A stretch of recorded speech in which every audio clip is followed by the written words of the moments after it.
विवेक Srivastava, totality में बात करेंगे। कितने दंगे हुए इस देश में? 2014 से पहले कितने दंगे हुए जरूर बताएंगे, मुझे पूरा यकीन है। आप कलीमुल हफीज का काउंटर ले लीजिए। पहले कलीमुल हफीज, क्योंकि आपने सवाल यहां पर रिजवान अहमद, कलीमुल हफीज और उनके सदर से पूछे, जवाब ले लीजिए अब उनसे। कलीमुल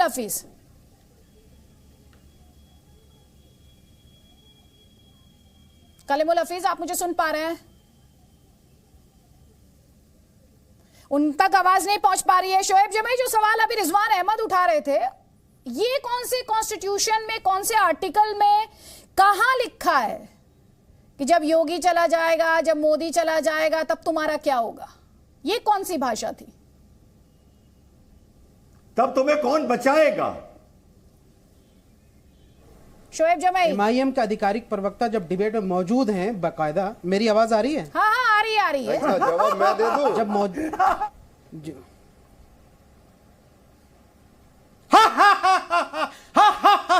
ये क्या है? ये क्या तमाशा है क्या? ये ड्रामा कर रहा है, ये डिबेट कर रहा है, ये क्या कर रहे हैं? मैं कह रहा हूं भाई, जवाब अजीब मामला है। जवाब है या नहीं है? जवाब है या नहीं है? पागलपन है कि हद है। यहाँ से अदिति जी, आपके डिबेट का स्तर ही गिर गया। अरे मेरे डिबेट का स्तर आप चिंता मत कीजिए, मेरी डिबेट का स्तर जनता तय करती है, पैनलिस्ट तय नहीं करते हैं, उनका सर्टिफिकेट नहीं लेती मैं। आपसे जो सवाल है उस सवाल का जवाब दो। जो अदिति ने पूछा है जवाब दो। ये सवाल जो है बैरिस्टर असदुद्दीन ओवैसी के हवाले से है, तो आधिकारिक प्रवक्ता उनके बैठे हुए हैं इस डिबेट में। अरे तो मैं कैसे तो उसका जवाब दूं जब वो नहीं है रहेंगे? तब हम जवाब। आप तो मुसलमानों के रिप्रेजेंटेटिव है ना, आपकी एक इंडिपेंडेंट वॉइस है। आप इस स्टेटमेंट को कैसे देखते हैं? भाई देखिए, मेरा एक अलग पर्सपेक्टिव है। करो मत, बोल दो, करो मत। मैं सवालों, हाँ देखिए, मैं मुसलमानों की पॉलिटिकल नेगोशिएशन को मजबूत करने के हवाले से मैंने हमेशा कहा कि समाधान की तरफ बढ़िए। सिर्फ मुसलमान रोता चिल्लाता रहे, शिकायत करता रहे। अब मुसलमानों के आंखों के आंसू सूख गए हैं। अब समाधान क्या है? समाधान यह है कि आरएसएस जैसा बड़ा आइडियोलॉजिकल फ्रंट बनाइए और उसमें चुनाव लड़ने की तैयारी कीजिए और 25 करोड़ स्ट्रांग मुस्लिम कम्युनिटी का एक स्ट्रांग पॉलिटिकल नेगोशिएटिंग पावर हो आपके पास। प्रधानमंत्री ने कहा कि हम पश्मानदा की तरफ जाएंगे, तो हम कह रहे हैं कि 27% जो ओबीसी कोटा है, विद इन द कोटा 7.5% जो रंगनाथ मिश्रा कमीशन की सिफारिश है, उसको मुसलमान ओबीसी के लिए लागू कर दीजिए। तो आज जो भागीदारी जो सरकारी नौकरी में 2-2.5% की, वो बढ़ के कम से कम 6-7% हो जाएगी। ये कितना बड़ा उद्धार होगा। जब तक मुसलमान सिस्टम से नहीं जुड़ेगा, एडमिनिस्ट्रेशन से नहीं जुड़ेगा, वो एलिनिएट रहेगा, उसके मसलों को हल नहीं होगा। जरूरी है सिस्टम को सुधारने के लिए, सिस्टम का हिस्सा बनने के लिए आप बड़े बड़े तौर पर यहां से एक शिविर चलाइए।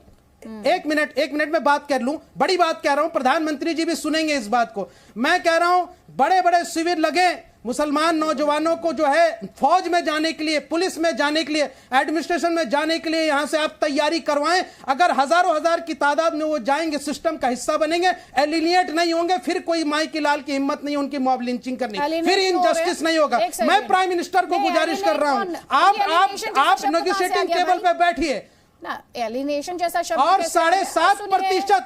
मैं प्राइम मिनिस्टर, आपका चैनल के माध्यम से मैं प्राइम मिनिस्टर को कह रहा हूं कि आप मैं बस पूरी कर लूं, 10 सेकंड में पूरी कर लूं। अदिति जी आप जवाब दे दीजिए। 10 सेकंड जवाब दे दीजिए। नहीं आप 10 सेकंड नहीं, आप उसके बाद 30 सेकंड लीजिएगा। 3 सवाल है मेरे। मैंने आपसे क्या सवाल पूछा था जी, कि एक इंडिपेंडेंट वॉइस होने के नाते आप इस तरह के स्टेटमेंट्स को कैसे देखते हैं कि जब योगी चला जाएगा मठ, नरेंद्र मोदी भी चला जाएगा, तब तुम्हारा क्या होगा? इसे कैसे देखते हैं आप? इस सवाल का जवाब तो मुझे अभी तक मिला नहीं। दूसरी बात, आपने सुन लीजिए मेरी बात, सुन लीजिए। हाँ, दूसरी बात, आपने अभी बड़ा दम भरा 25 करोड़ मुसलमानों को एक मंच पर आ जाना चाहिए। मैं तो इस डिबेट में ही देख रही हूं, जो एक आइडियोलॉजी से इत्तेफाक नहीं रखते उन्हें तो आप आवाज ही नहीं मानते। तो 25 करोड़ मुसलमान एक मंच पर आएंगे। और वैसे ये 25 करोड़ का डेटा कहां से है? 25 करोड़ वाला जो आपने बताया है नंबर, इसका सोर्स भी मैं चाहूंगी। और ये तीसरी बात, एलिनेट हो रहे हैं। भाई ये एलिनेशन जैसा शब्द कहां से आ गया? एलिनेट होने का मतलब समझते हैं आप? क्या आप ये कहना चाह रहे हैं कि इस देश के मुसलमान युवा जो हैं वो इस देश को नहीं मानते, एलिनेट हो रहे हैं, अलगाव है उनके मन में? क्या कहना चाह रहे हैं शोएब जमई? क्या कहना चाह रहे हैं? किसे बदनाम कर रहे हैं? मैं जवाब दूं, थोड़ा धैर्य रखिए, 1 मिनट में तीनों का जवाब देता हूं। देखिए, पहला जो सवाल आपने पूछा, मेरा ये मत है कि भारत एक लोकतांत्रिक प्रोसेस से यहाँ पे सरकारें बदलती हैं। जब जनता मोदी जी और योगी जी को हटाएगी, यानी बीजेपी की सरकार को जब हटाएगी, जनता हटाएगी, हम नहीं हटा सकते अकेले। तो जब जनता हटाएगी तो वो हट जाएंगे, और जब वो हट जाएंगे तो फिर यहाँ से सरकार अपना नया सिस्टम लागू करेगी अपनी व्यवस्था के अनुरूप। हो सकता है उनके पास भी बुलडोजर हो, वो बड़ा बुलडोजर लेकर के आए, है ना? हाँ, बड़े बुलडोजर लेकर आए। तो ये लोकतांत्रिक व्यवस्था पे मैं यकीन करता हूं और मैं मानता हूं कि जनता जब हमको हटाएगी तो हट जाएगी। नंबर 1 जगह है, ये पहले सवाल का स्टेटमेंट की जगह है। आपने ये कह दिया शोएब जमई, मैं वापस दूंगी रिजवान अहमद। 1 सेकंड रुक जाइए। तो यानी इन्हें इस स्टेटमेंट में कोई आपत्ति दिखाई नहीं देती। ठीक है, चलिए दूसरे सवाल पर आ जाइए।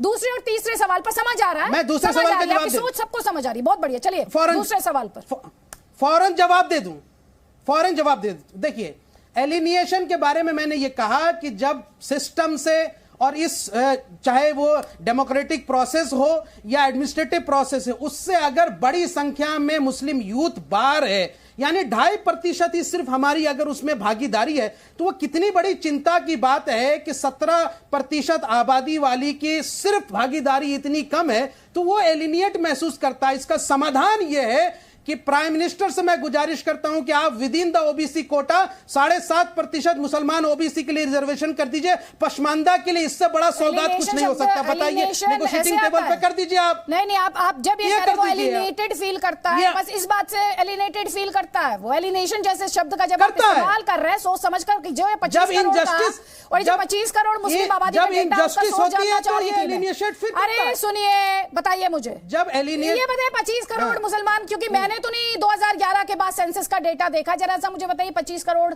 का ये डेटा कौन से सोर्स से आपने कोट किया है? मैं उसे जरूर चेक करूंगी और हम चाहेंगे उसे हम अपने दर्शकों को वो इंफॉर्मेशन दिखाएं भी। बिल्कुल ठीक।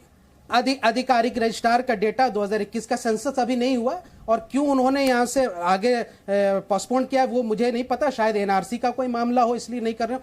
लेकिन जो पिछली जितनी भी डिबेट पॉपुलेशन पर हुई है, भागवत जी ने कहा बे विस्फोटक स्थिति बन रही। अच्छी बात है, एक देश में 140 करोड़ की आबादी, उसमें एक ही धर्म की आबादी 110 करोड़ पार गई।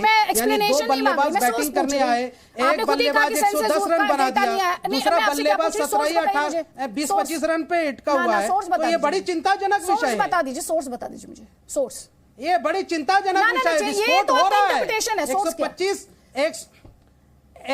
एक बल्लेबाज 110 रन बना दिया, दूसरे बल्लेबाजी ना सिखाइए, बल्लेबाजी ना सिखाइए, बल्लेबाजी ना सिखाइए। आप जिससे बात कर रहे हैं उसका पहला स्पेशलाइजेशन स्पोर्ट्स ही था, उसमें भी क्रिकेट करना है। तो मत सिखाइए मुझे। विस्फोट होगा। आपने जो दावा किया, मैं उसकी बात कर रही हूं, उसका सोर्स बता दीजिए मुझे। इस 25 करोड़ मुस्लिम पॉपुलेशन का सोर्स क्या है? 110 करोड़ की आबादी, एक देश के अंदर एक धर्म का सबसे बड़ा विस्फोट है, तो विस्फोट करना बंद कर दीजिए। बहुत चिंता करते हैं। जल्दी लाइए, नेक्स्ट टाइम आइएगा ना डिबेट में,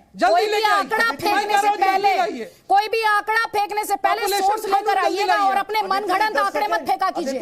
मनगढ़ंत आंकड़े मत फेंका कीजिए। रिजवान अहमद, अरे जल्दी दर्शकों को स्पष्ट करते हुए पैनलिस्ट की राय, निजी राय होती है, चैनल उसे एंडोर्स नहीं करता। इसीलिए पूछा मैंने, आपके चिल्लाने से सोर्स नहीं पता चल रहा है, सोर्स नहीं बता पा रहे हैं मुझे आप अपने डेटा का, अभी तक नहीं बता पा रहे हैं। कोई बात नहीं।